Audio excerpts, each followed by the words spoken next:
rekan muda yang terkasih, jumpa lagi bersama saya Sandy dalam segmen Benih Kerajaan.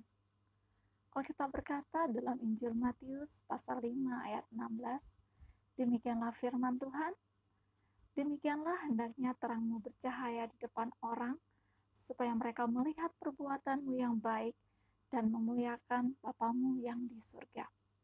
Terang berbicara tentang kehidupan kita sebagai seorang anak muda, apa yang kita punya, dan apa yang kita miliki hari ini sebagai seorang anak muda.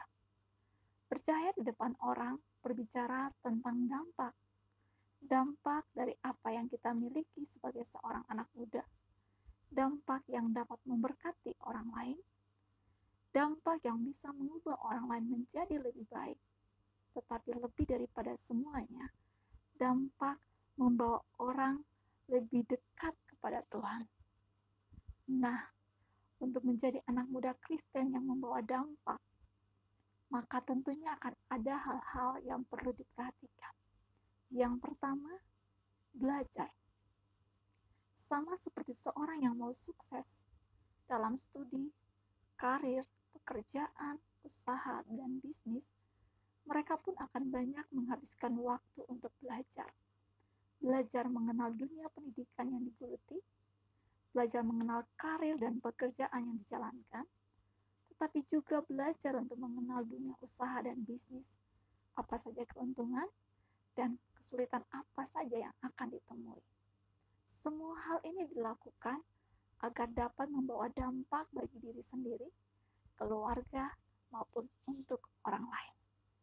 Demikian pun seorang anak muda Kristen, tentunya hidupnya harus berdampak, harus belajar mengenal Tuhan lebih dalam, belajar mengenal kebenarannya dalam firman Tuhan, tetapi juga belajar untuk mengaplikasikan kebenaran itu bagi diri sendiri dan bagi orang lain.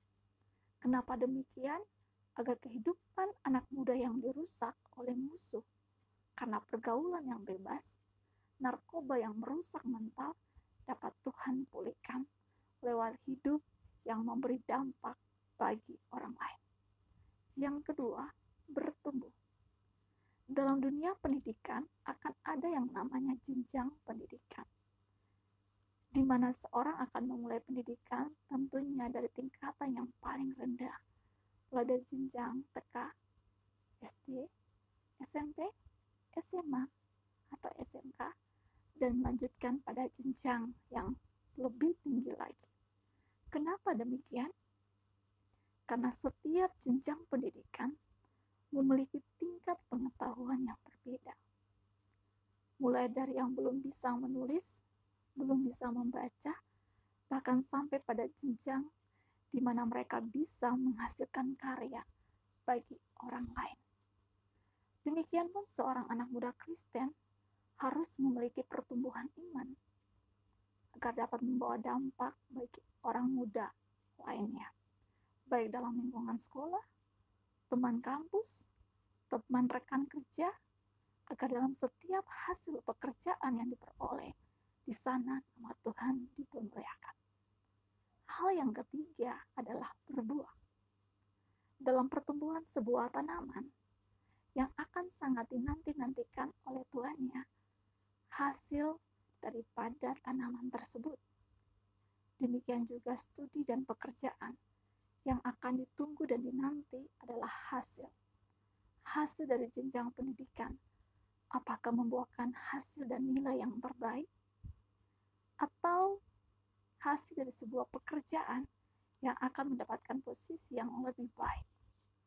Demikian pun seorang anak muda Kristen harus memiliki buah dari pertumbuhan rohaninya, di mana ia mampu membawa buah yang baik dari kebenaran yang diterima, dan mampu menjadikan hidupnya sebagai kitab yang terbuka, di mana orang belum mengetahui tentang kebenaran itu, tentang sumber kehidupan kekal itu, tetapi mau ikut dan belajar untuk mengenal Yesus Kristus lewat kehidupanmu yang tentunya menjadi berkat bagi orang lain, baik lewat perkataan, tingkah laku, perbuatan, tutur katamu, agar dalam setiap buah yang kamu berikan, di sana nama Tuhan dipermuliakan.